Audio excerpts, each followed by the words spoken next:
My name is MattChan. I'm a 10-year firefighter from 2007 until today, presently, with a 5-year break in there where I pursued the CrossFit Games. I was at 6 CrossFit Games. I finished top 10 4 times, and I took second place in 2012. I won the Titan Games last year with The Rock. More recently, I've been into endurance sports, which is not my cup of tea because of my size and the way I've trained for the last 15, 20 years.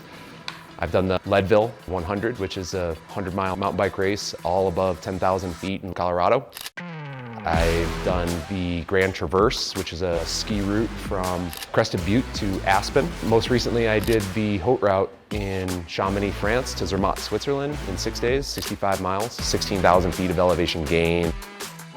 Hydration became a big issue, just drinking water over and over and over again. And I still had thirst even though I was urinating clear. It wasn't until 2011 that I started drinking electrolytes with my water regularly that I began to feel better, perform better, be less thirsty, and maintain my body weight better. I knew right then and there when I started using electrolytes that it was a performance enhancer, and it also kept me cooler while I was training. It wasn't up until recently that I discovered LMNT. It's a huge difference going from other brands to LMNT because the quantity of each electrolyte and how it matches up with what you sweat out, it's so much easier to take those electrolytes in high quantities, and it's delicious. When I started to see the benefits of that quantity of sodium, magnesium, potassium, so on, we started introducing it to the fire service.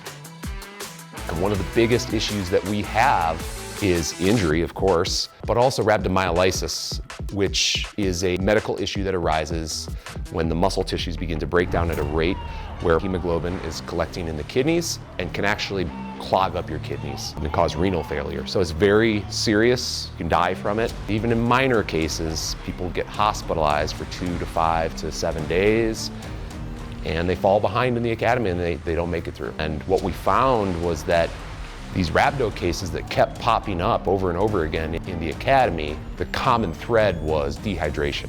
It was pretty clear that with that dehydration and the demands on the firefighters' muscles, that muscle tissue was breaking down quickly, and that's what was causing the rhabdo. Firefighters were going down in weight, 10 to 12 pounds. We had 4 cases of rhabdo in 2020. They resulted in hospitalization.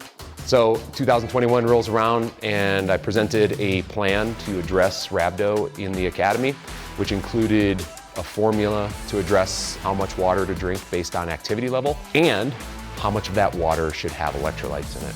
We decided to utilize LMNT by addressing the amount of water they're drinking and giving them LMNT. We reduced the cases of rhabdo to 0.